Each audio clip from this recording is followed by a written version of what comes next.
Hi, my name's Cadell Last. I am a PhD student and science blogger.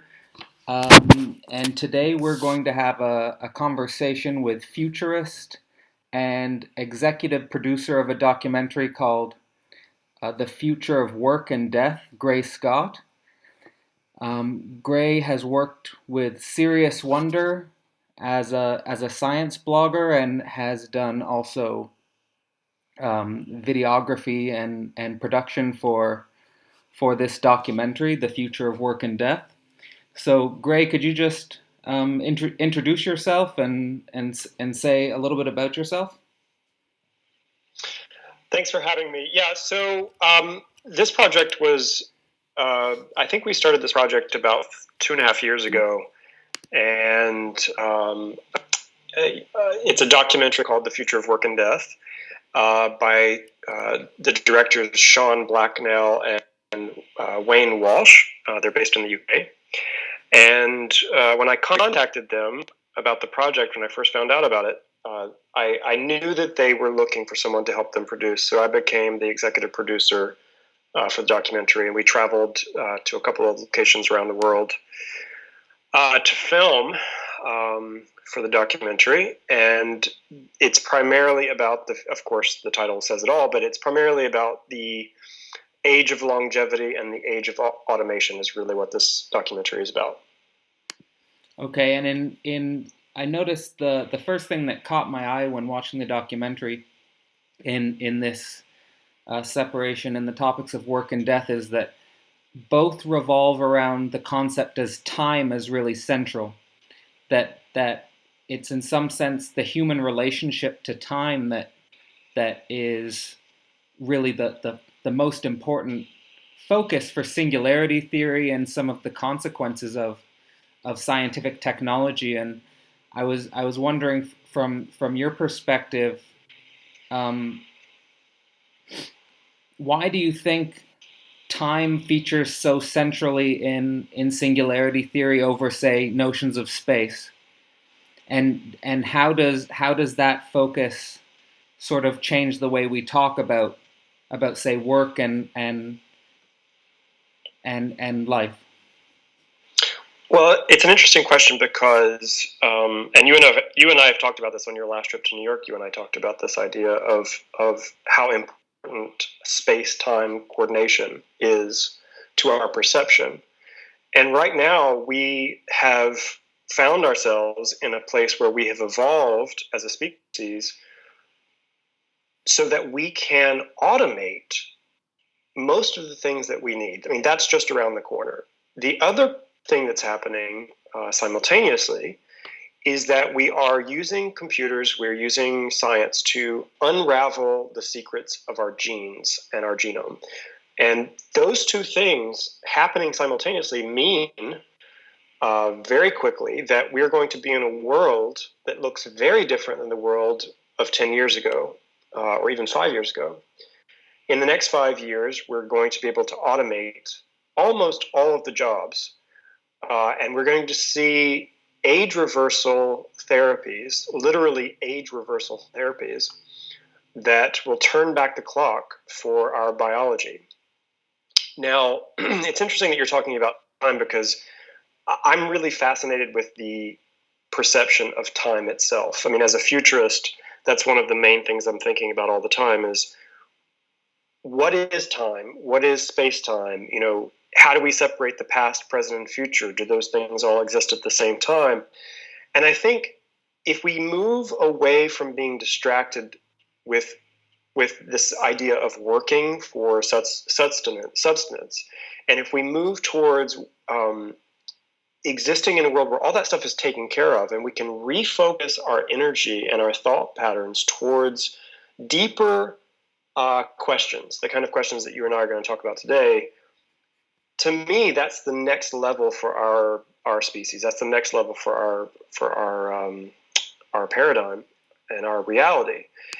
And Okay, so so this kind of like, documentary, in a lot of ways, sort of lays the groundwork for understanding those two things.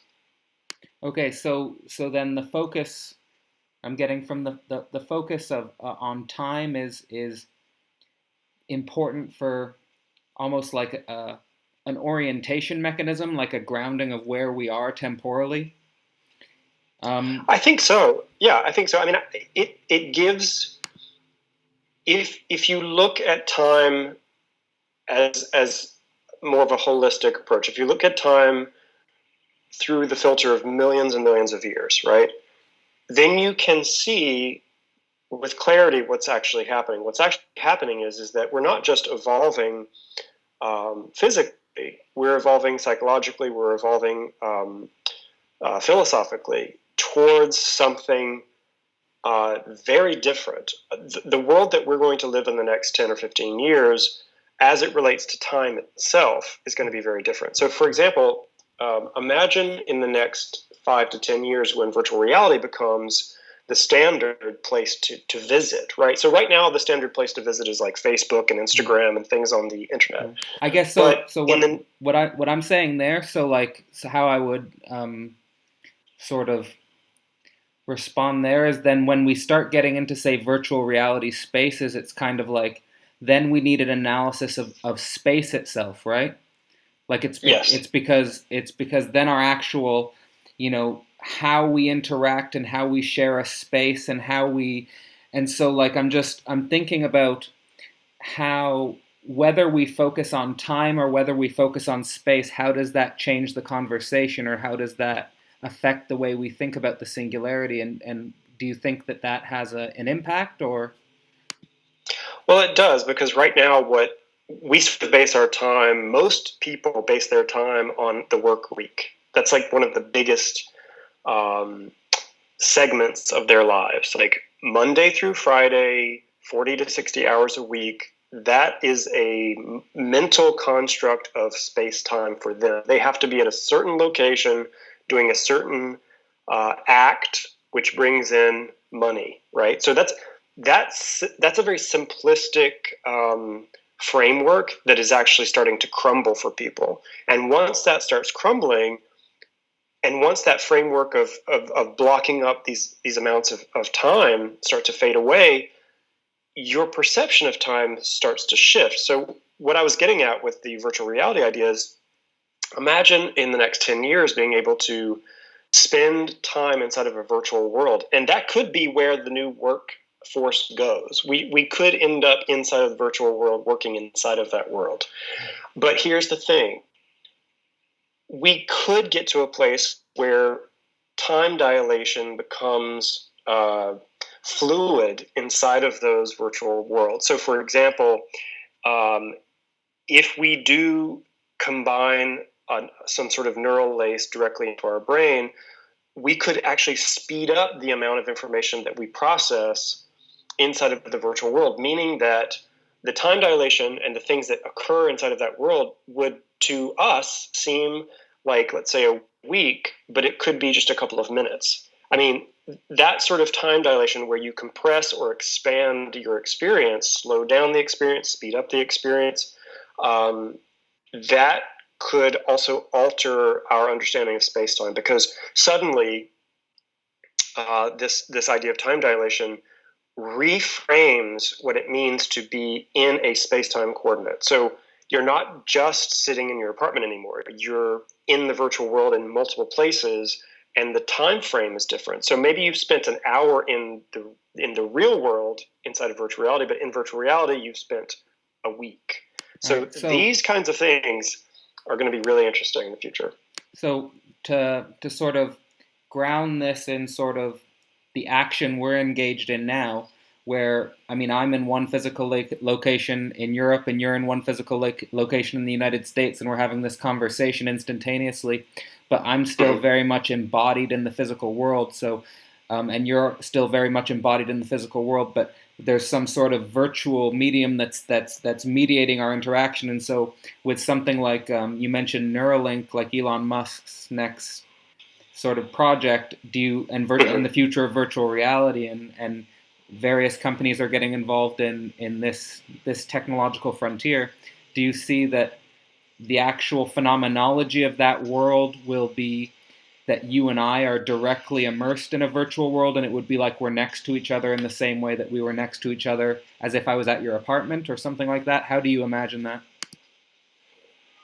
Well, I think there are going to be multiple choices, just like there are multiple choices for any experience that we have right now. So there are different kinds of cars that you can experience. There are different kinds of locations. There are different kinds of social networks, and they each have a specific framework. So I would imagine in the near future, the virtual world will come with sensorial input, right? So, for example, the more advanced virtual worlds you'll be able to feel, smell, feel the haptic sort of vibratory sort of feedback from objects.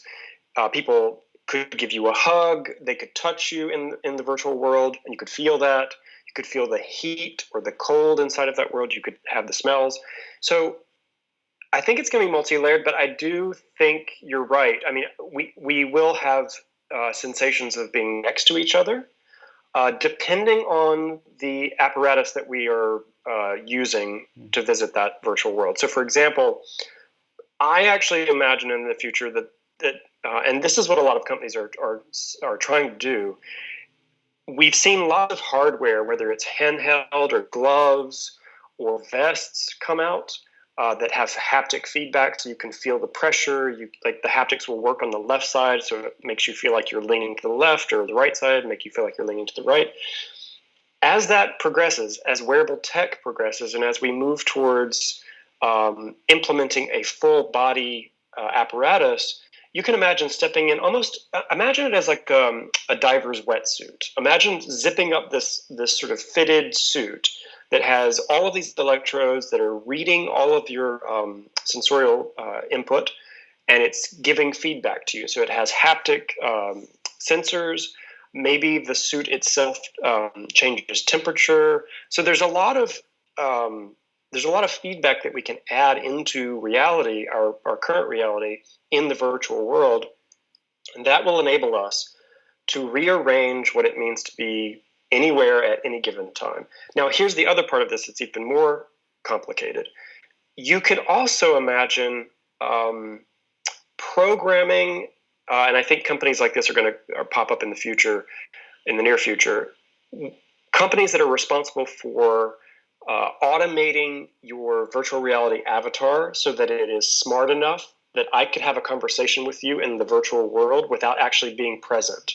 So I could leave the Gray Scott virtual avatar in the virtual world with all of the information that it has about me, all the AI that it's stored, all of my social network information, and you could come visit the Gray Scott avatar in that virtual world and have a very complex interaction and that gets recorded and played by me when I'm ready to receive that conversation or that experience.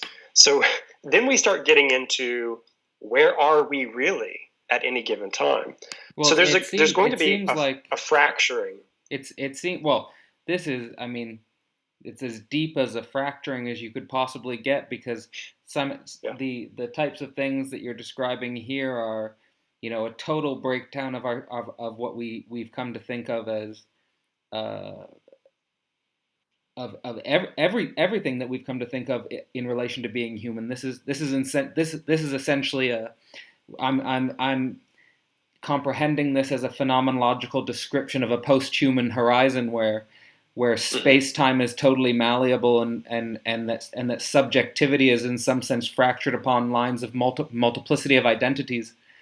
So that's as radical a horizon as maybe we're capable of imagining.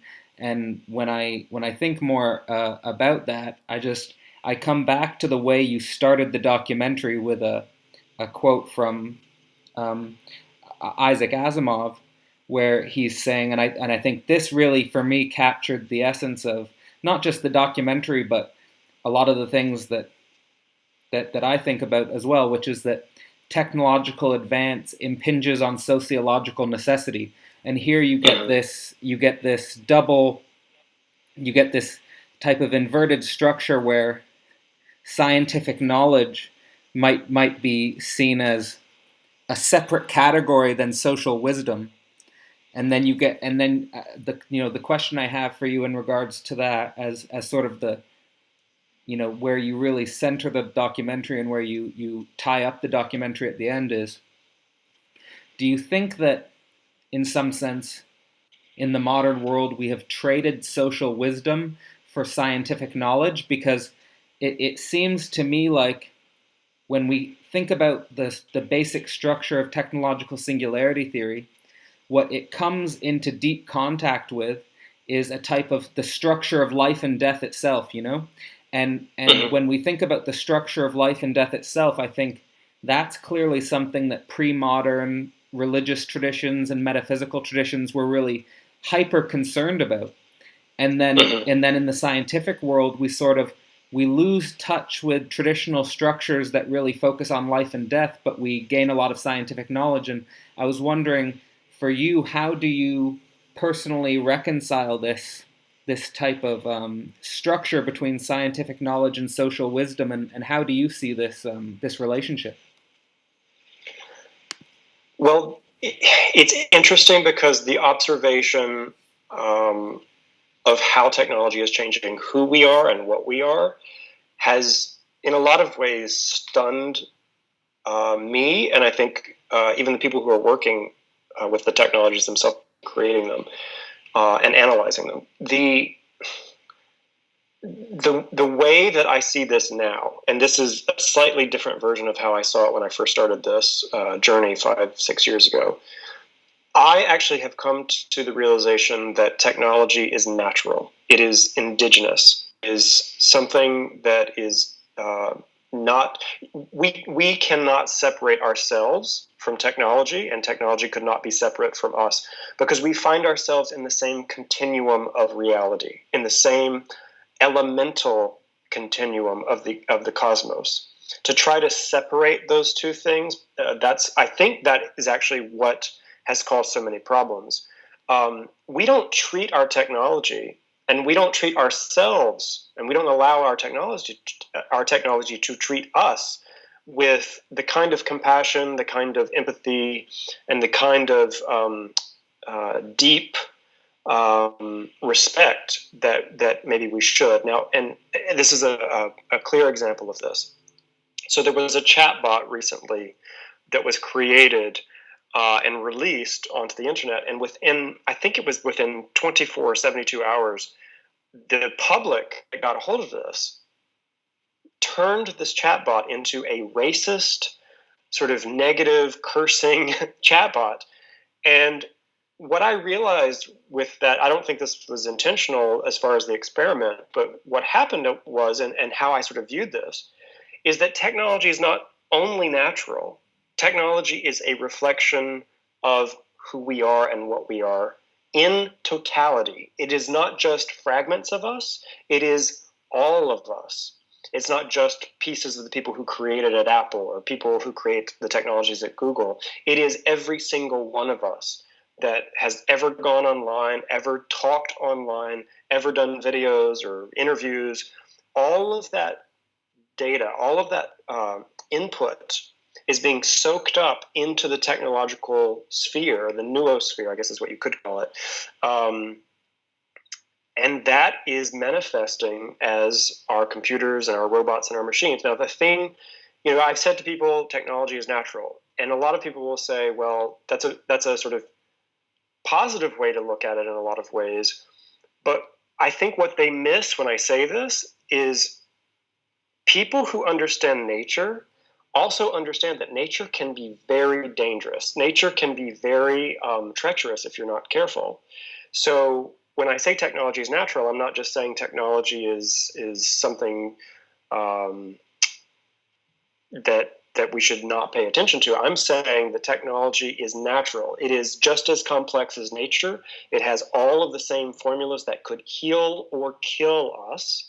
And so we have to make sure that we're paying attention to both sides of this. Now, part of what is so complicated about this is that specifically to your question, most of the younger generation because they grew up with these technologies and it's ubiquitous in their lives, they don't have a reference outside of that to understand that these things are capturing every single thing that they do, every single thing that they say. And you sort of see it. I mean, they've become so obsessed. I mean, I've done it too. I think all of us have. We've become so obsessed with checking our phones and being into that world that we forget that we're crossing the street in New York and that you can be killed, right? So you find the same patterns in nature. Animals that forget while they're in the wild to watch out for predators get killed. So there's a part of this that sort of it's been described as sort of a digital Darwinism, right? That you see people. There was a video recently of a guy climbing a cliff trying to get a picture for Instagram, and he fell off the cliff. I mean, he didn't die, but he could have died. And there are multiple stories like this all the time where people get hit by cars and trains because they're trying to get a picture on Instagram. So there's something that's happening that has always happened in modern technology. And we're going to see it even more when we get into the virtual world. When we start moving towards the virtual world, some people are not going to survive that world. Some people will get addicted to it. Some people will lose themselves in it. They will lose their sense of reality. So there's a complex structure folding in front of us that I don't think anybody really has a grasp of how complex this is. So what I'm taking from that is that basically our scientific way of viewing the world has been so dominant that we haven't started to approach questions of social wisdom in any meaningful sense, that we don't even have the basic paradigm to structure a conversation seriously about what a society would look like on the other side of this horizon. But I agree with you. That's primarily the problem. So then we could say that in some sense, we in our quest to understand the world scientifically, we have failed to understand the social consequences of science in its full totality. If we're thinking that the full consequences of science in its totality is the type of event horizon beyond which the human form will be forever will be irreversibly changed, then is that fair in your estimation? I think it is. We are already merging with our machines. We are becoming a technological species. Mm-hmm. I mean, literally, our species is becoming this sort of transhuman, posthuman thing where we are merging with our machines, we're merging with our technologies. But going back to what you just said, and I think this is really interesting, and I can gauge this just by my own experience with the media.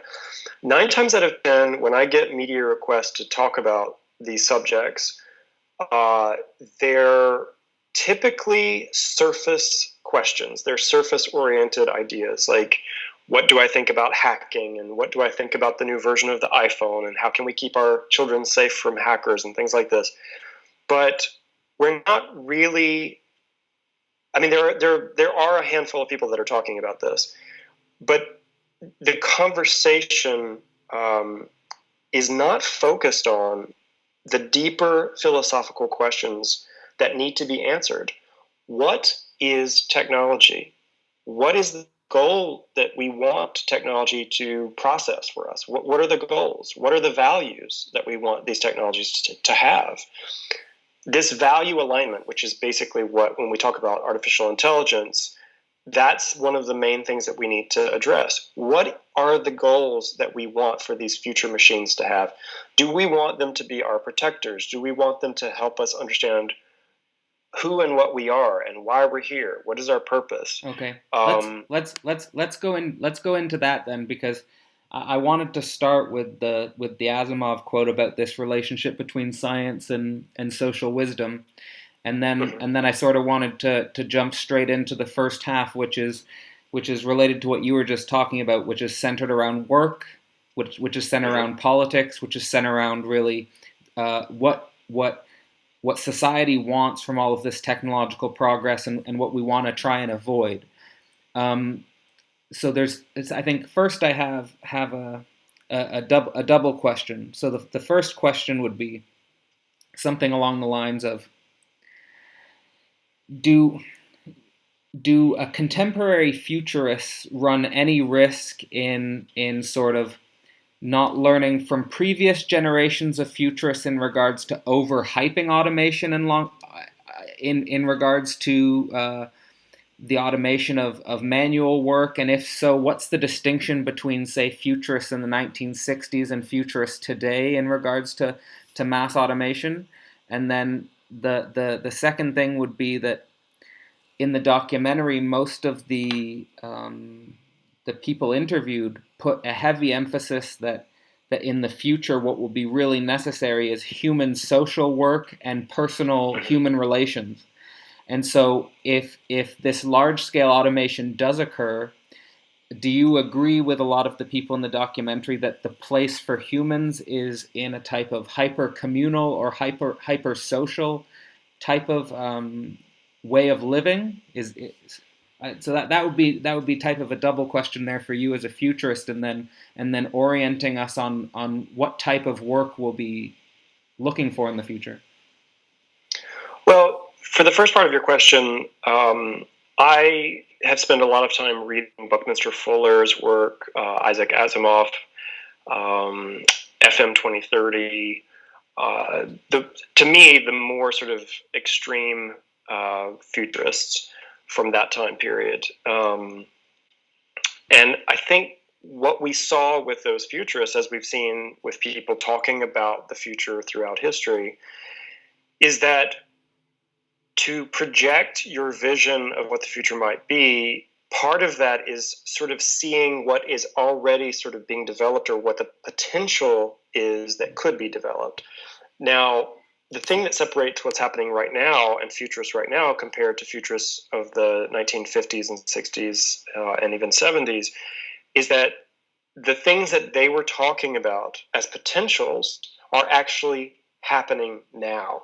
So when someone like myself as a futurist starts talking about self-aware machines or reversing aging, what you're seeing is just a forecast that's even further in front of us.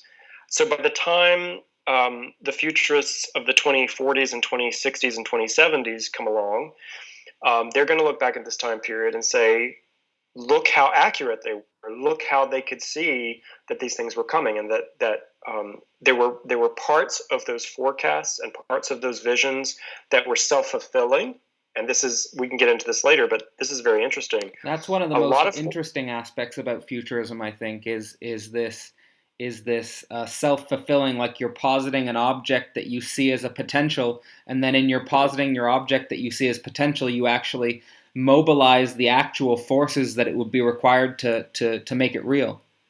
And this type of weird interrelationship between the futurist and the actuality of the future vision. In a lot of ways, it's sort of like the observer effect. And this is the only way I can describe it to you, and I'm still sort of thinking about how to formulate this idea in a more clear and concise way, but I can explain it to you this way.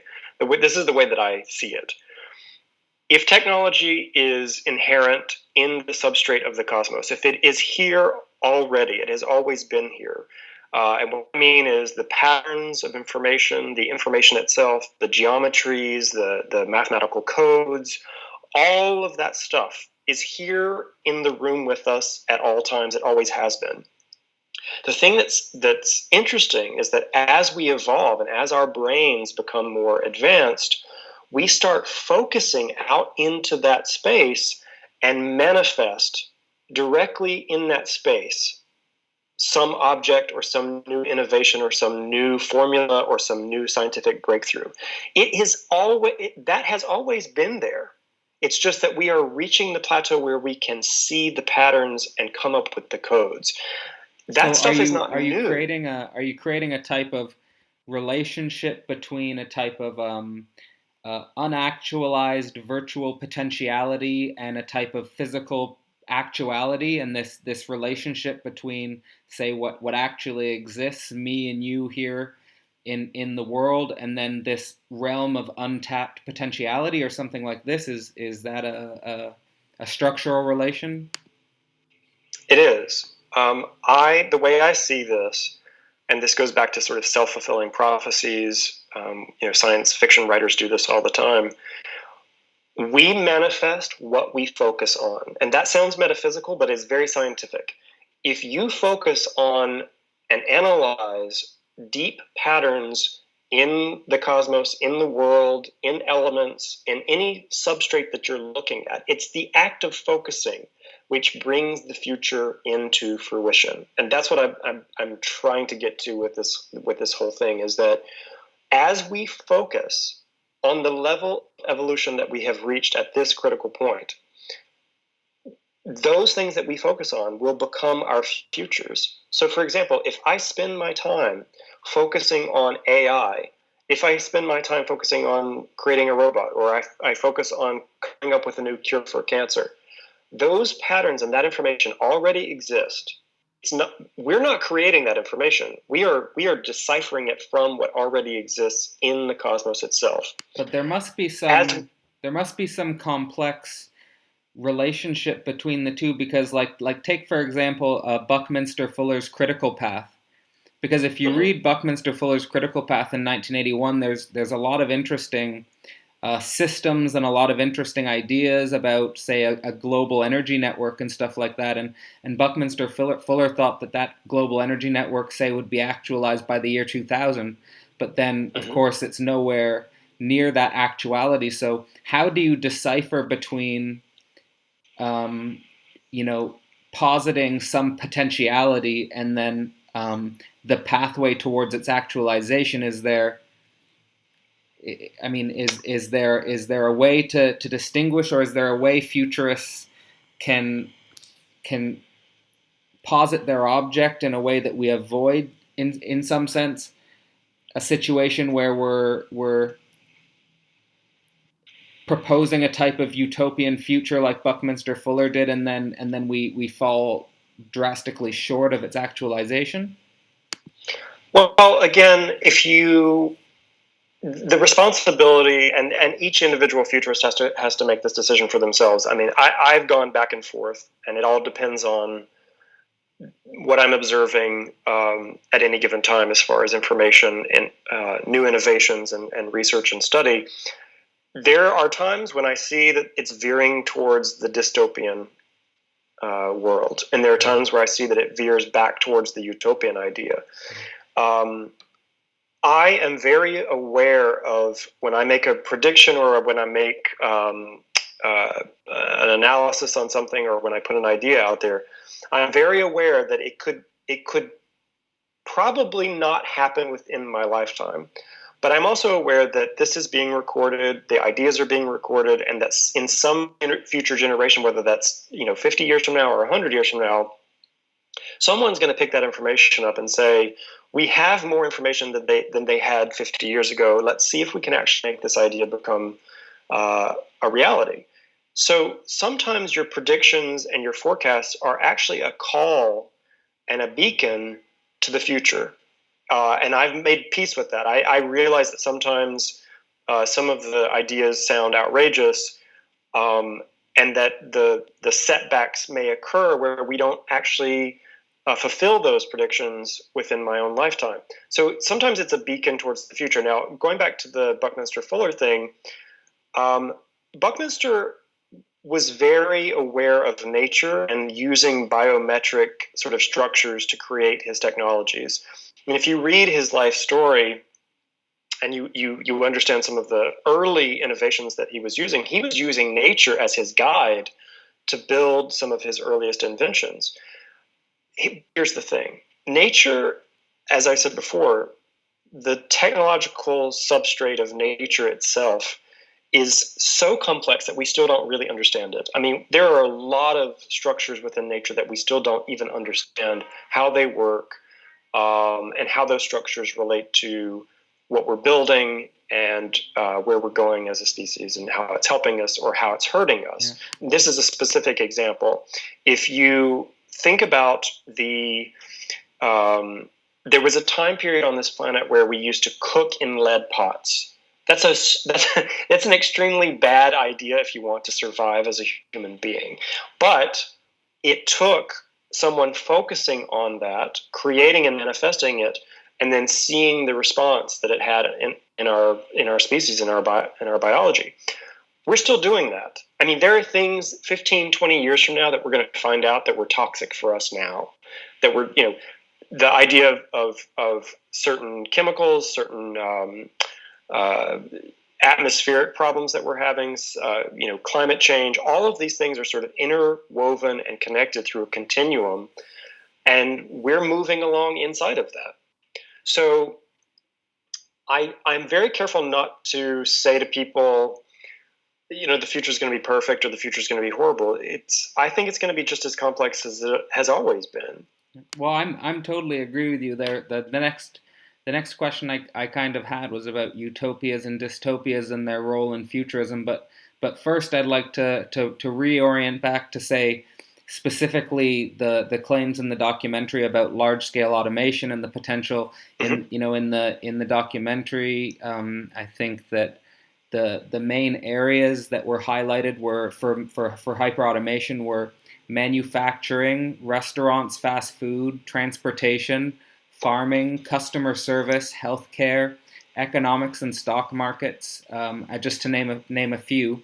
And then a lot of the people were focusing on, the roles that humans will occupy in that automated landscape are more social oriented. So, what do you think about the place for humans in this new sort of economic technological ecology of hyper automation? If it does come to pass in the next 20, 30 years, what do you think? Well, it's going to happen a lot faster than that. I can tell you that for sure. I mean, the automation of the transportation systems, even just within the United States, we're not even remotely prepared for what's about to happen. And this is probably going to happen over a 5-year period here in the United States. That we could say the 2020s, you think the 2020s we're going to see a lot of this hyper automation going on in all the sectors highlighted in the documentary? Absolutely. What we're already seeing are companies that are looking for disruptive avenues to implement their new technologies, right? So, for example, fast food is a sitting target. The workers at fast food places are a sitting target for their jobs. Every single company that's working on a teller machine or some sort of soft AI that can actually perform basic routines in taking an order and delivering the food from the back to the front, all of that stuff is going to be replaced. It's just a matter of time, and I think in the next 5 years you're going to see that. Transportation is also, I think, going to be a huge factor. I mean, Google and Elon Musk and Uber and all of these companies are already implementing their driverless systems in the primary stages. Once they really get a hold of this technology and get a handle on it and know how to use it commercially, you can kiss all of the truck drivers' jobs. All of those jobs are going to go away. You don't need a bus driver. You don't need a truck driver. You don't need a taxi driver. Ubers will be automated, so they'll be autonomous. All of that stuff will go away. And in such a rapid pace that for the people who are in denial, and there are so many of them that are. I mean, I suggest anyone listening to this, go next time you get in a cab, no matter what part of the world you're in, ask the driver, what's your next job going to be? And they are not thinking about it. They don't believe that it's going to happen, and they're not informed. They don't know. I ask them every time I get in a car now. Every time I get in an Uber, I'm like, what's your next job? And they don't believe that it's happening. Truck drivers, all of these jobs are going to go away. Now, here's the thing. But then, as a futurist, do you see a type of emerging social landscape that's capable of sort of being an evolutionary response to this to this change, or do you think that we haven't even seen the beginnings of the type of social transformation required? I think we're just at the beginning of seeing the potential of what's about to happen. So the beginnings of this are the technologies themselves are starting to emerge, right? Suddenly we have the capacity to make a car drive itself, park itself, find a parking space by itself. Those things already exist. That's not science fiction. That already happens. The next level of this is completely getting rid of the drivers and having that commercial system set up so that people can start using their phones or their smart glasses to order a car, and suddenly no one wants to own a car because it's more expensive and a hassle to have a car. But I want to say something to just tie this back together with the last question. The immediate response of people hearing what I'm saying is a fear response that, oh my gosh, my job is going to be taken away and what am I going to do? But what I want to say to people that are listening is we should embrace this shift, because we should be looking at a future where none of us have to work.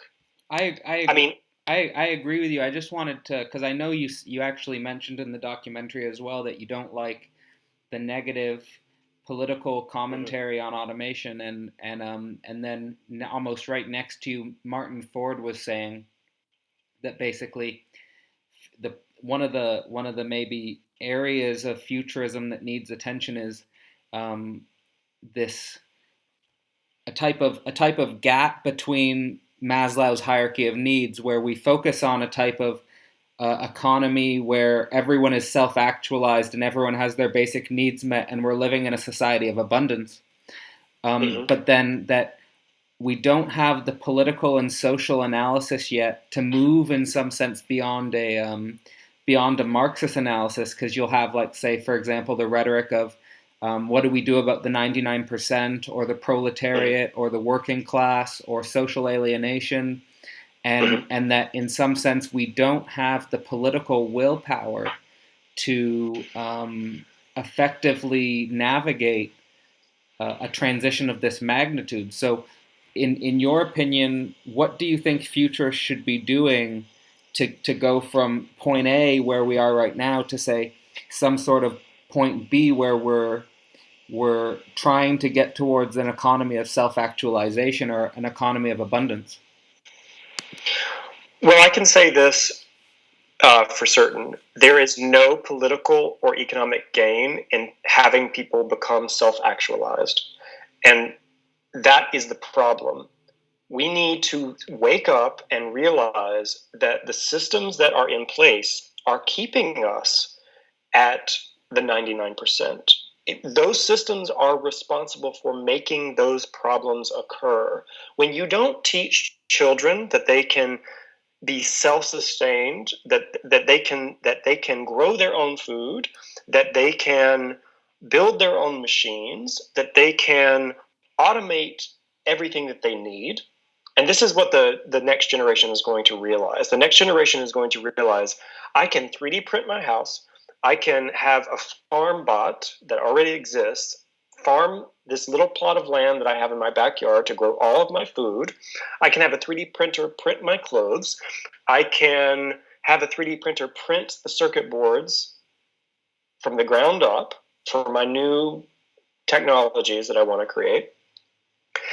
That we can become psychologically and philosophically self-actualized as a species, meaning that there is no one telling you what you can and can't do to sustain yourself. Right. So we have to get beyond rhetoric of depending on large scale political systems. And with some of the examples you were giving, are you sort of pointing towards the importance of, say, the culture that's developing in the maker community, where we use these new technologies in a type of very local, bottom up way, and sort of basically become our own, our own emancipators in a Yes. way that has never been possible before?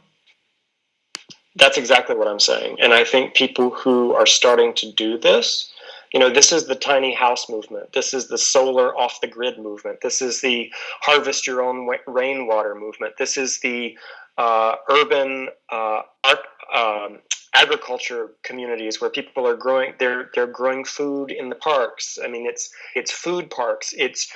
This is what I don't understand about especially American culture. We have everything we need right now. The technologies are already there to be self-sufficient, and yet we still look to political leaders to give us, not even give us, to help us create the kind of lives that we want. And we keep saying, well, I need a job because I need these materials, and it's like, well, actually, no, you don't. It's kind of like you do if you. It's kind of like a pathological paternalism. Like we're looking for a Yes. big, we're looking for like a big father figure or parental figure to relieve to solve some of our problems when we should be looking directly at ourselves and the new technological landscape in a way that is framed from a position of self-empowerment. Is That's exactly why Trump is in office. This is exactly why he's in office, because this conversation is too interesting to bring in Trump, because we'll get information about Trump elsewhere. let's stay on robots and large scale automation. Well, I can tell you this, and it's not just Trump. It's everything that's happening right now. You've hit the idea square in the bullseye. The idea here is that a lot of the politicians, a lot of the economists, and even futurists, I have to say, there's some futurists out there that think this way too. They are still thinking in that old paradigm that we need some sort of structure to help us take care of ourselves. And I don't understand how you have to willfully ignore the technologies that are out there to say that. To say to someone who has created a 3D printer that can literally 3D print clothing, to say to that company, well, we have to have subsidies and we have to have, governments that tell us what we can and can't do, and we have to set up these structures. And to me, it's so absurd. What we need is information. And that information is freely accessible right now. Thank goodness it's still freely accessible on the internet. I always say to people, but then you have like, say, Wikipedia at your fingertips, and you have Google at your fingertips, and you have all the possible, I'm sure we could do a Google search right now and we could learn all there is to know about, say, those self-organizing sustainable eco villages and stuff like this. But then you have, like, say, 85-90% of people on the internet looking up gossip magazines or clickbait or pornography, so then most people aren't looking for a type, like most people are wasting their time online. So how do you then create a culture of self-actualization where people actually are mobilized and interested in doing the types of things that you're talking about? Is it just a matter of information, or is there another element for you? Well, part of it is doing things like this documentary, and also being very active when you're with people just every day.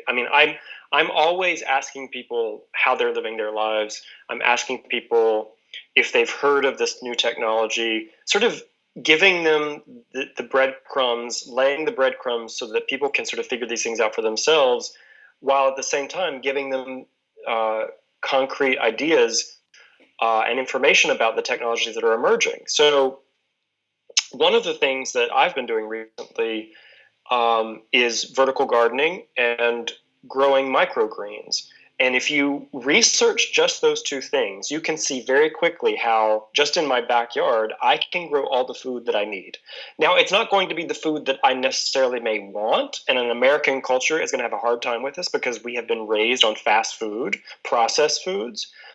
I'm not saying you're going to be able to 3D print a hamburger that tastes like the McDonald's hamburger that you're used to. What I'm saying is that we have to completely shift how we think about being self-sufficient.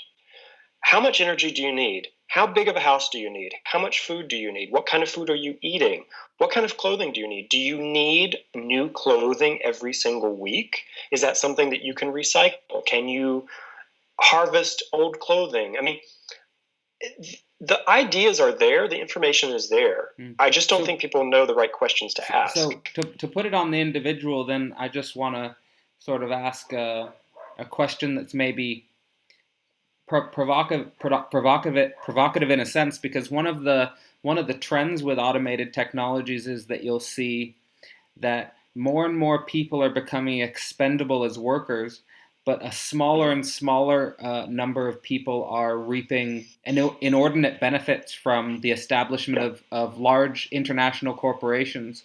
And so when we have the proliferation of large international corporations that are in some sense maybe seeing a more direct benefit from this early phase of automation than normal people, is there any need for an international political body, or would this be the wrong way to think about politics? What I'm trying to say basically, does local self-organization require any international guidance, or should we stay out of the international sphere when it comes to the next 10, 20 years of the wave of automation?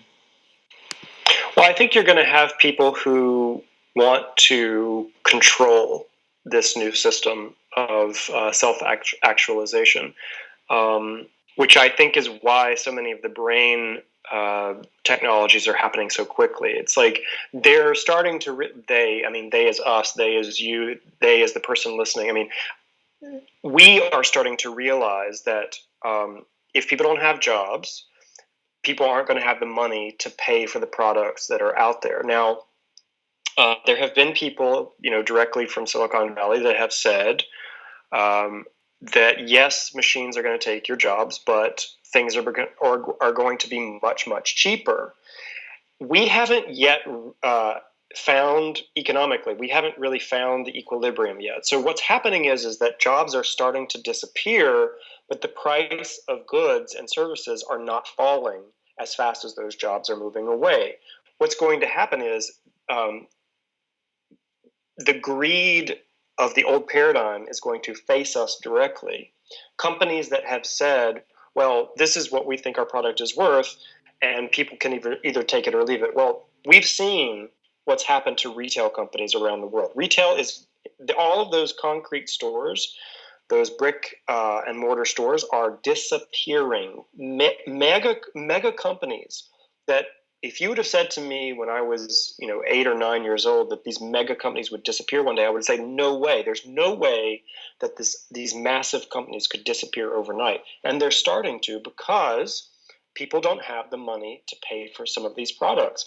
And the companies are not willing to equalize and find the equilibrium and lower their prices. They're going to be forced to lower the price. There's no corporate incentive to say lower prices or come up with a new paradigm.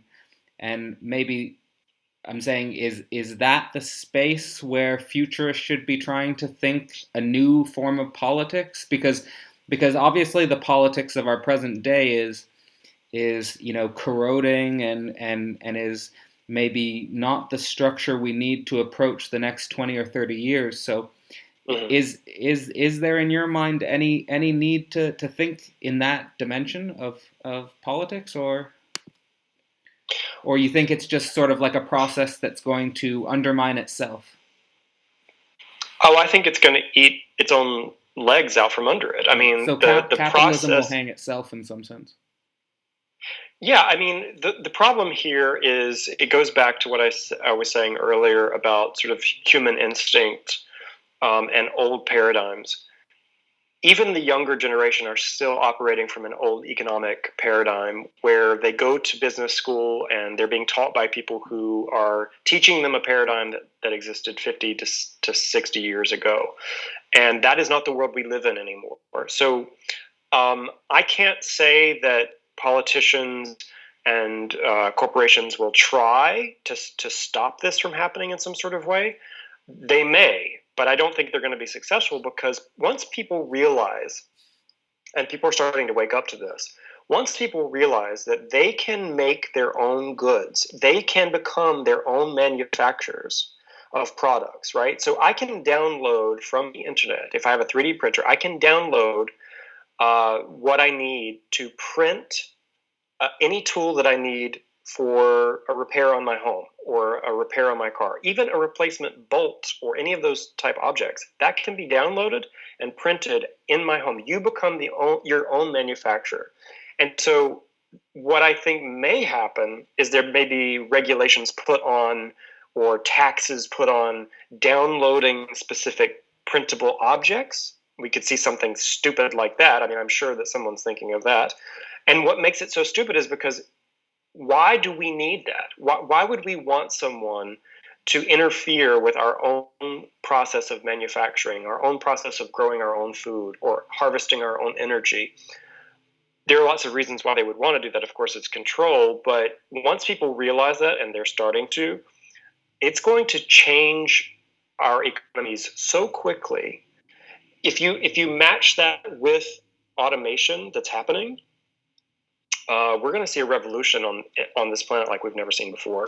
Okay, well let's say the revolution happens, and there's lots of questions on the road to the revolution, but we're in a type of we're in a type of landscape where there's a new level of abundance, let's say, or a new level of human actualization, a new level of human potentiality, and then the documentary then shifts to the second part, which is more focused on life, death, and immortality, and the relationship between life, death, and immortality.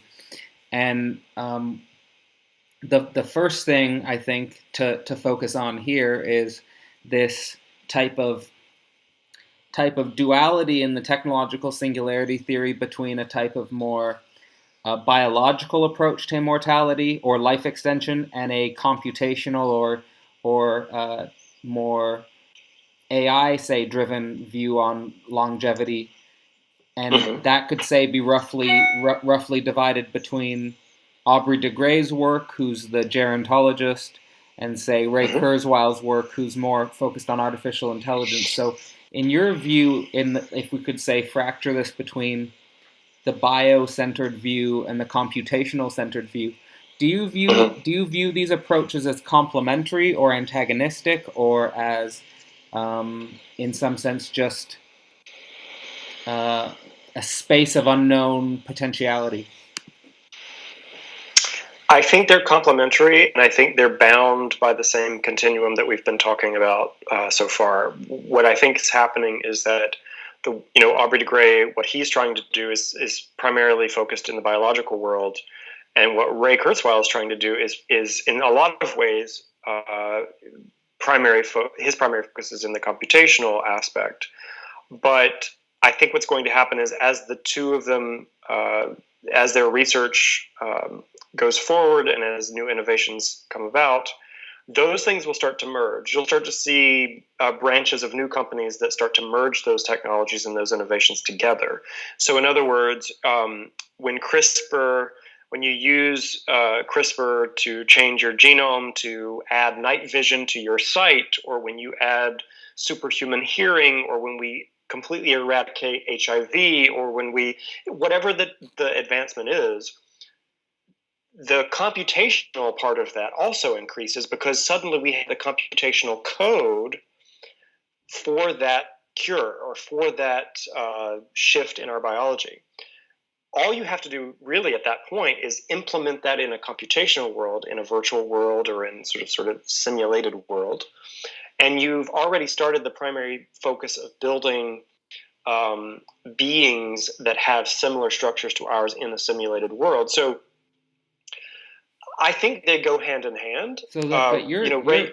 you're focusing more on, like in the long term, the bio view or the bio-centered view will, in some sense, become subordinate to the computational view. Because am I getting you right if you're saying that we're moving more towards shifting consciousness to a silicon medium and a computational medium? And so then, I do think, yeah. I think in the long run, that's, I think, where we're sort of headed. Now, I have to say, as a side note here for people, so that they don't sort of make this a black and white issue, is that you're going to have complexity in the future. Like, for example, I've been saying that there are going to be multiple versions of our species living on this planet at the same time. So you'll have the sort of age reversal Luddites who say we don't want to have anything to do with longevity. We want to die out in a natural stage. And so they reject any sort of computational upgrade or any sort of longevity treatments. They'll be completely against all of that. So you'll have those sort of pure biological humans. You will have bio-digital humans who are humans who have merged with their machines to a certain degree. So you'll have people who have, and we already have that. I mean, we have people with cochlear implants, people who have pacemakers, people who have titanium implants in their body, advanced prosthetics. All of that is, so the bio digital people are already here. The anti-longevity people are already here. The piece of this that's not actually here yet is the pure computational beings that will exist with us.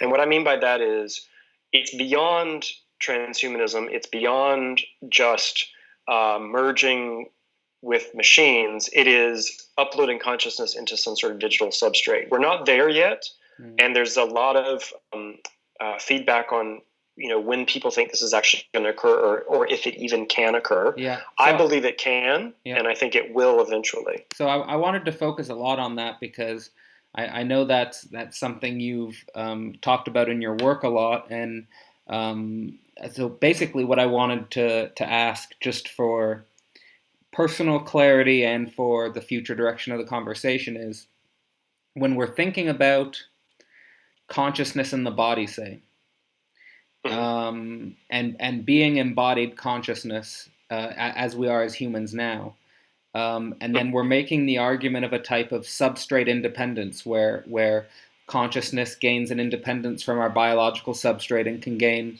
sort of access to a multiplicity of different substrates. What type of presuppositions are we making here in terms of the relationship between consciousness and the body? Are we making a jump too far or too quickly in your view, or how do you metaphysically make sense of this relationship? Because obviously this is something that's run through philosophy for centuries, and most famously with, say, Descartes. So the idea of consciousness is a show in itself that we could do. But what I want to stick to in answering this question is the relationship that human consciousness or human self-aware beings have with their body. Now, I think I've said this to you before, and I've said it to other people who have either agreed or disagreed. I think you need to have a body to have human consciousness. And it doesn't have to be the exact form of a human body, but it has to be humanoid, because our relationship with our environment, our relationship with our consciousness and with other humans is based on our bodies as well as our minds. So what I mean by this is there's a lot of research that shows that the formation of consciousness is literally formed as we learn to walk, as we learn to talk, as we learn to grasp objects with our hands. That is a part of our consciousness. That's a part of the paradigm that we've sort of created in the world that we find ourselves in. So I'm not saying that you can't have human consciousness in a completely digital substrate, like, let's say, a simulated reality. You can, as long as the simulated consciousness believes that it has some sort of humanoid body. it will possess something that is similar to human consciousness that real humans could relate to. When you start moving inside the simulated world, the computational world, when you start moving away from the humanoid form and you make this consciousness an arachnoid, or when you give it 30 eyes, that is going to have a very, very different consciousness to human consciousness, and we may not be able to relate to it. We may not have any sort of direct relationship with that kind of consciousness. We may lose touch with how to communicate with it. So are you a lot of the that, transhumanists... Are you saying then that consciousness, in order to be organized and coherent, requires a type of embodiment, and that we cannot sort of divorce this? In some sense, we can't really totally divorce the idea of consciousness from a particular embodiment? That you're trying to think here a multiplicity of embodiments in various substrates? Because like, just to give an example from the documentary, because I think it was, I forget his name, maybe you know his name. He was a sociologist, and he was in quite a few scenes. Was it Will Self? Not Will Self. I thought he had some really nice points, but not Will Self. He was... Yeah. Anyway, it was basically saying that the singularity view is a type of consciousness in a silicon substrate where consciousness sort of explodes into the cosmos as a whole, and even a type of sort of more of a transcendental consciousness than an embodied consciousness. And would you make a distinction between that view and what you're saying? Are you trying to say that consciousness will just sort of organize itself in various embodiments in various different virtual environments? That's exactly right. I think that what we're going to see is humanoid consciousness inside the simulated worlds that we can relate to, and then we're going to have multiple advanced versions of different kinds of consciousness that we may or may not be able to relate to or understand, and vice versa. They may not be able to relate to us just because they don't have the same sort of sensorial experience that we have grown accustomed to and built our consciousness around. Now, I want to say something. The reason I started really focusing on this is Ray Kurzweil he made an appearance at South by Southwest this year, and I watched a video of an interview after he was done speaking, and it was something that if you weren't paying attention to it happened so quickly in the interview, and the person interviewing him totally skipped over. They didn't really capture what he was saying. He said they were talking about. They were asking him whether he wanted, to be preserved if he happened to die. Would he choose the full body preservation, cryopreservation, or would he choose just the head? And he said something very quickly. He said it's very complex, but that we believe now that you need the body to have consciousness. There's a very complex relationship there, and that's all he said. And he sort of went on, and the interview went on. I think what's happening is, and of course, Google is probably putting a lot of research into creating consciousness, because they are trying to create an AI there that hopefully will one day become conscious. And I think through that research. Sorry, there's a distinction would Google make the clear distinction between artificial intelligence and consciousness, and that you might be able to have an artificial intelligence, but that doesn't necessarily translate into conscious form? Well, Google itself is an AI. I mean, that is what it is. It's not a search engine. They're literally creating an AI. Just every time we Google something, it's learning our language. It's learning the kinds of questions that we ask. It's learning how to distinguish a cat between a horse and all of the images that we upload. I mean, in a lot of ways, I think the groundwork for the AI of Google itself is already there. But I think having Ray there, and probably the research that his team are probably doing, what they are probably realizing is that if we are talking about human consciousness, whatever that is for people, or self-awareness, for us as humans to relate to this new thing, this new humanoid silicon consciousness, it will have to have similar sensorial experiences to us.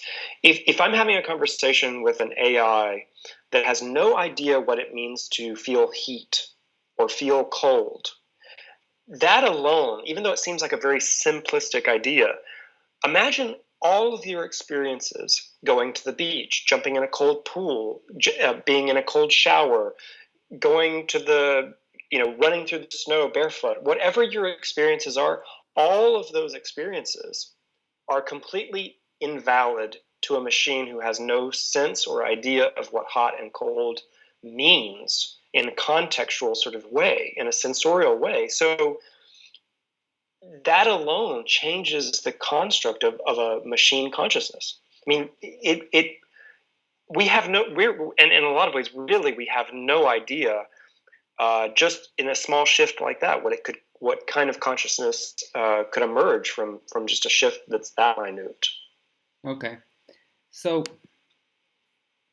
I mean, yeah, I think you were right to start your explanation by saying we could probably do a whole show on consciousness, and we could go down this rabbit hole all the way. But I was a little to continue to stay on the focus of the documentary, and specifically with immortality. I was a little disappointed that you said we'd already gone beyond transhumanism in this conversation, because in the documentary, it's sort of in the immortality section. It starts off with I think a interview with Zoltan Istvan. Am I pronouncing that name right? And he said that the goal of transhumanism is the elimination of the specter of death.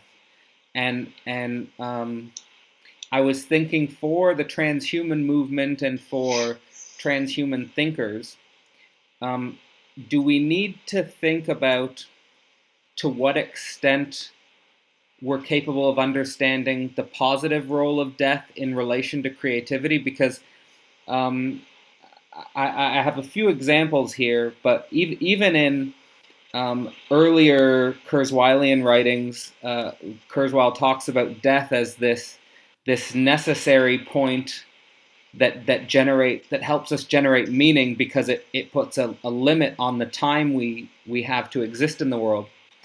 And I'll just give one quick example of a anecdote from Ben Goertzel, who's the AGI researcher. He wrote a chapter on immortality, and he said basically that when he first discovered that death was a thing, like when he was a kid, he had this type of violent reaction, and basically said that we have to do something about this. We have to solve the problem of death. And that experience for him generated all of the creative activity that is Ben Goertzel. So then how can we? Is it possible for the human mind to think about a creative landscape where the specter of death isn't there? And I don't know how maybe you can even relate to this on a personal level yourself, because you're a creator and you're in the transhuman movement, and I think that a lot of creativity in transhumanism is, in some sense, this almost a spiritual reaction against death. Would you say? Or, that's how I experience it. Part of it is, I think you're right. I mean, part of it is a reaction to death. I do have to say that, I mean, I appreciate what Zoltan said there, but that is not the only goal for transhumanism. I think he said it was the main or something. Yeah, I mean, there are lots of different goals for transhumanists. Super well-being, super longevity, and super intelligence is the way I sort of define it, because it's a complex community, and a lot of different thinkers and a lot of different people believe lots of different things in the community. But the one thing I think we all share is the idea that we are still evolving, and that we should fight as hard as we can with science and technology to extend our self-direction with our evolution. We should take hold of our evolution as hard as we can. And people who say, well, everybody dies and death is natural, I can't get behind that. And I think any transhumanist is going to say sort of the same thing. Now, to your question, I remember I spent my high school years, I lived with my grandparents. And so I had a very specific relationship to people of an older age.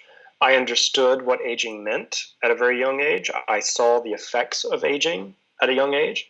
My grandmother had arthritis, and my great grandmother had horrible arthritis in her hands. And I remember when I sort of realized what death really was, that I had a very dramatic reaction as well. I mean, I remember crying and saying, I don't want to get older. I can't get older. I don't want to get older. I don't want to experience this. Why does it have to be this way? So I have a very similar sort of experience as Ben in that regard. But I have also, I've worked with ayahuasca, and I've experienced death experiences through those psychedelics.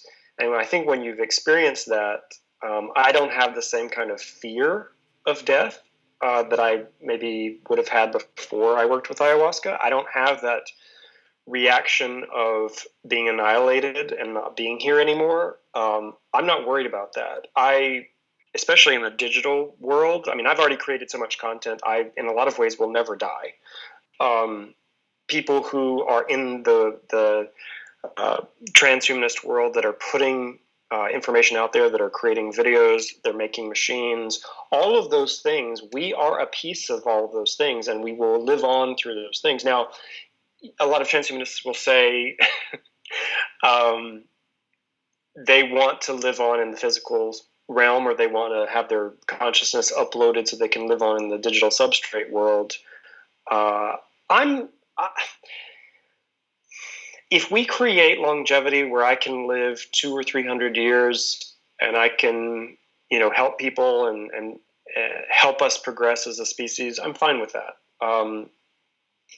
There may be no avoiding death in the long run for everyone. I mean, that's something transhumanists don't want to hear. But even if we extend life, 150 years, 200 years, there may be a limit on the physical body. There may be just a place where we get to where we just can't get any further. Well, certainly there are paradoxes of identity.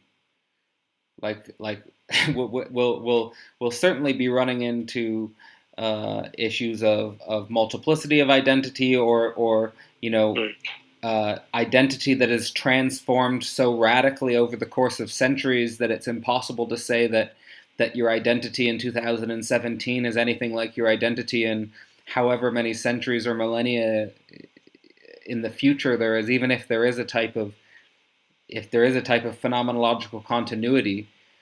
I'm just saying that there are some paradoxes here that might again take up their own show.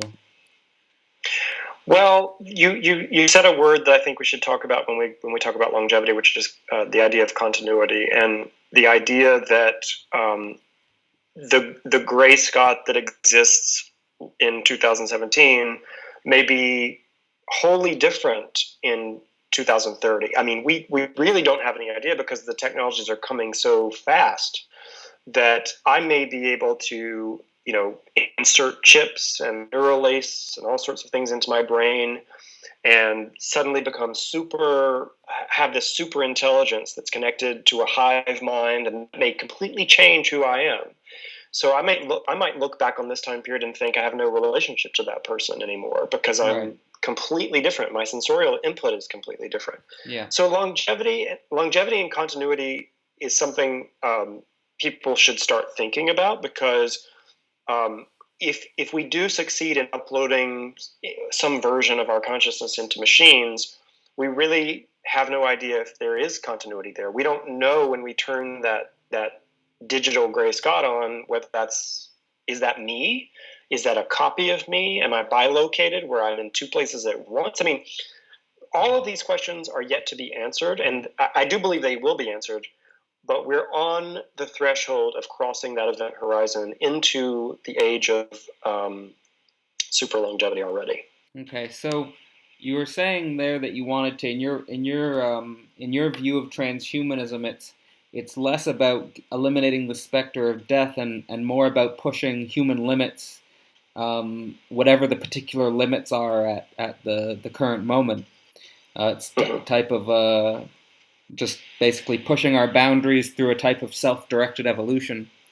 It came up in the documentary, and I read the book also. It's a book called Immortality by Stephen Cave.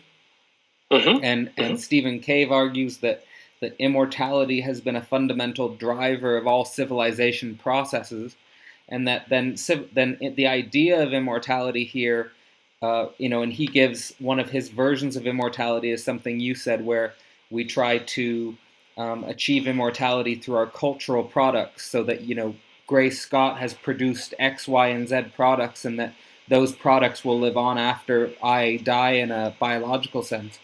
I wanted to ask, in this idea that immortality is a type of limit, you could say it's a type of imaginary limit image that we produce in order to generate creative activity. How can we? Is it?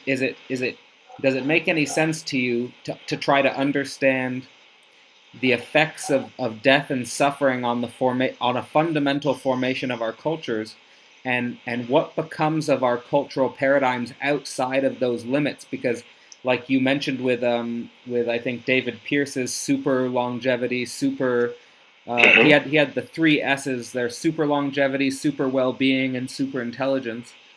And that gets us to a type of society where at least suffering has been those are the two ultimate drivers, right? You have suffering and death, and I think the religious traditions both speak to suffering and death. So my question is basically, how can we understand our own cultures that we're inhabiting now as a type of an effect of death and suffering, and then what becomes of our cultural paradigms because outside of those limits? Because I think you even said in the documentary something like the paradigms that our society is currently functioning on just are totally incompatible with all of the potentials of the future of work and death, basically.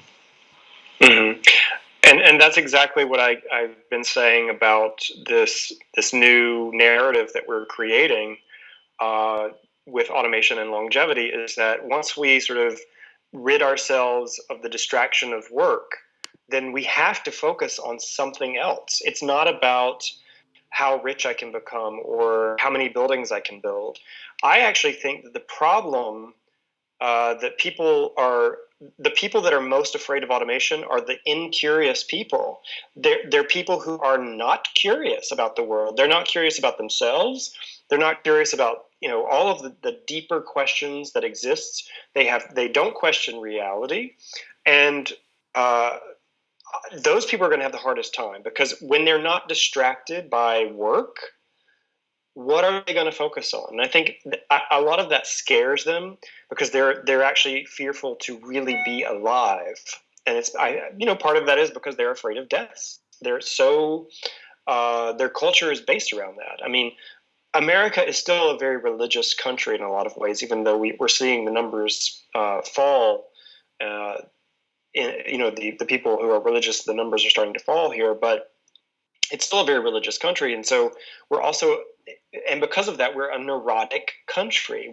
There's a neuroticism that exists here that is based on the fear of death. Even though, and this is the weirdest thing about religious people, especially in America, is that they are told that they're going to paradise, that this perfect place exists for them after, and they are still deathly afraid of death. And it's one of those things that when you, as a futurist, especially when you see it in action, when you see it in action in the politics, when you see it in action in the economy and the social constructs, it's remarkable, and it's shocking that people don't realize that a shift is coming where you may have to make the choice in the future. If you're a religious person and you believe that something better is on the other side of death, which I don't believe, you may face a choice in the future. Do I want to live, 400 or 500 years, or become immortal if that does become possible, or do I want to end my life and see what's on the other side? Well, I mean, that's a real choice. That leads quite perfectly into sort of the question I wanted to tie up this immortality section on, which is um, that I think a lot of people now have recognized. Well, first I'll say that I think America is very religious, but I think the world is still very religious, It and is. and on top of that, I think a lot of people have recognized, also within the transhuman community, that there are quite startling archetypal similarities between singularity thought and the metaphysics of the Abrahamic religions. And I've been doing more research on this, and there are actually a few academic papers about this also, and some personal experiences of people who were fundamentalist Christians or fundamentalist believers in God, and then they sort of either transform their belief with singularity theory, or they fell out of old belief structures and then inhabited new belief structures that basically had the same archetypal form. And in that regard, how seriously should we, philosophically take these similarities between the singularity and Abrahamic traditions? Like, to give a very specific example, if you talk to any of the believers of the resurrection, say, and people who believe in Christianity, they care a lot about the resurrection, and the reason they care about that is because it speaks to an immortality, it speaks to a life after death, and it's a type of it's a type of process where you become disembodied and your soul lives on after your body. And then you could say that there's a lot of similarities between that structure of thought and the structure of thought that we're going to, say, merge our consciousnesses onto a future silicon substrate, and that will live on beyond our biological bodies. And then what do you make of that similarity? And if you do see anything in that similarity, how does that change the way we should interact with religious people, or does it? Well, I think there are similarities for people who view the singularity in a specific way. So, for example, if you are promising people utopia, and you're promising people life forever, and if you're promising that everything is going to be perfect, that you're going to have ultimate control over all of your desires, I mean, you're basically just rewriting the heaven mythology or the paradise mythology. I don't I don't subscribe to that idea. I don't think that that's what the singularity is going to be like. I think the singularity is going to be super complex and really messy in a lot of ways. I think they're going to be people who, if they're not careful, they will find themselves in very dark scenarios within the singularity that we may not want to even contemplate at this stage. I think just to sorry to interrupt, but just to engage with you right there, I think that's a huge philosophical topic. Is some of the more horrific potentials of new technology, like even not like a type of. Often when people think about the future of, say, virtual reality or mind uploading, they're thinking about a type of pushing the limit of pleasure and pushing the limit of happiness. But could you also think about pushing the limits of terror, and pushing the limits of fear, and pushing the limits of pain even? Well, I think you're going to see a lot of that. I think part of what you could see, imagine, a post-human sort of singularity state where we do create the perfect utopian society where all pain is eradicated. There comes a time when someone gets a paper cut and it's the biggest tragedy known to man inside of that world. I mean, that is a horrific experience for people who don't understand pain anymore. I mean, a paper cut is the biggest tragedy in the world for those people. And vice versa. I mean, you could end up where, and this is something that I've actually been writing about because I'm working on a book right now. When we talk about longevity, who are we talking about? Are we talking about longevity for the most wealthy? Are we talking about longevity for prisoners? I mean, you think about this. Like, one of the things I was sort of contemplating is, if you are convicted of murder in the year 2017 and you're convicted of 5 consecutive life terms and you're 33 years old, if we come up with anti-aging therapies where we can keep you alive, literally force you to take these therapies and keep you alive for hundreds of years inside of a prison, that is beyond cruel and unusual, and it's something that we're probably going to see as longevity becomes an issue. Or do we deny people who have done things wrong? Do we deny them longevity treatments? Now, again, I want to be very clear here about this religious context when it comes to the singularity. It is very similar in a lot of ways, but that structure of promising perfection, a place of perfection after you are quote unquote annihilated through death, is something that we've always had as a species. It's a promise in a lot of ways. It's a promise for very specific reasons. Heaven and hell are control mechanisms in a lot of ways. They are built to sustain societies that could become chaotic without them in a lot of ways. And I think the singularity sort of, in a lot of ways, that singularity is like that as well.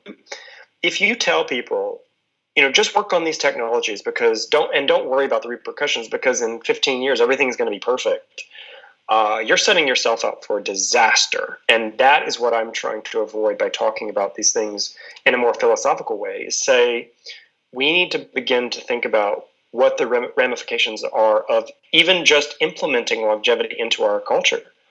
How are we going to respond to that? Right. How will people respond? So it seems like if I could sum up your approach as a futurist, it's not so much to get caught between a pole of a perfect utopia and a hell of a dystopia, but rather to sort of think about the future as a type of qualitatively different world that will have different phenomenological experiences and different technological possibilities, but that we cannot simplify in some radical polarized direction. That we have to be able to think in a nuanced way, that we have to be able to think about practical differences and so forth, or how would you modify that assessment? No, I think you're right. What I would add to that is that the complexity is going to be there, but you're also going to have people who want the simplicity, just like you have people that want simplicity now. I mean, there are people who live very simple lives with very simple philosophies. They don't want to know the deeper questions. They don't want to ask the deeper questions. So you may see people in the future that say, just put me into that utopian silicon substrate. I don't want to experience any pain. And I want everything to be perfect, and I want to have a very shallow sort of consciousness. So we may be running systems that have whole groups of people that think and believe and feel those sort of micro, small, conscious sort of silicon worlds. Then you may have on the other extreme people who say, I want the full richness of everything. I want to feel all the pain, all the joy that life has to offer. I want the full spectrum. And so those people that move into that silicon substrate or that simulated world in the future are going to have very different experiences, obviously. So I don't think it's one specific thing. And what I have a problem with futurists in general who promise a specific thing. So, for example, we've talked about abundance quite a few times here. Not everyone is going to experience abundance in the future. Not everyone's going to experience a dystopia or utopia. There are going to be a complex set of experiences in the future, just like there are now. It's just going to be technologically augmented is really the only difference. Okay. Well, I mean, I think we covered a lot of big themes there in relation to the future of work and death. I would definitely strongly recommend anyone listening and anyone who enjoyed this conversation to check out the documentary. So, Gray, let me just let me just give you, how, a minute or two now to plug, the documentary. Where can people find it? Where can I, I'll leave links, and just a little bit about what you're going to be up to next, and we'll go from there. Sure. So the easiest way to find the documentary is on iTunes. You can rent or buy the film right now. It's available on iTunes, and it will give you, if you're not familiar with the subject, or if you're an expert in the subject, it will give you a scaffolding to think about where we're headed on a deeper philosophical plateau. So I would suggest people, check that out. And then as far as what's coming up next, I'm working on a book right now that we're sort of covering all the things that you and I have been talking about. Future concepts, philosophical future concepts, and emerging technologies. And my advice really for people is to start questioning the paradigm and the narrative that we've been sold, no matter what age you are, and really start looking and questioning what the new narrative might become, because that people who are prepared for the future are the people who are questioning those old narratives, and who are creating new narratives for themselves. The last thing I would say is share this film with people, with your friends, and share what you learn about these technologies with your family and friends. Well, I'll just to go off your points there. I think that one of the interesting things about this documentary, and I would say the transhumanist community as a whole, is that, for whatever shortcomings the philosophy have, or whatever the radical dimensions that the philosophy has, I think that what it speaks to is the importance of generating a new narrative and a new paradigm, and that is a work in progress, and that's something that we're still discussing, and that we're still trying to understand, really about what it means to be human in the 21st century, but that it's so important that we engage in this project, because if we don't engage in a constructive future narrative and a constructive future paradigm to live, then we can risk falling into nihilism. We can risk falling into becoming disoriented, and losing hope, and becoming confused. And I think that, I hope anyway, that this documentary will contribute to that conversation, and to contribute to that, at least help a lot of people navigate this complex world. So I guess I just thank you for coming on, and hope you enjoyed the conversation, and I hope everyone listening enjoyed the conversation, and we'll speak again soon.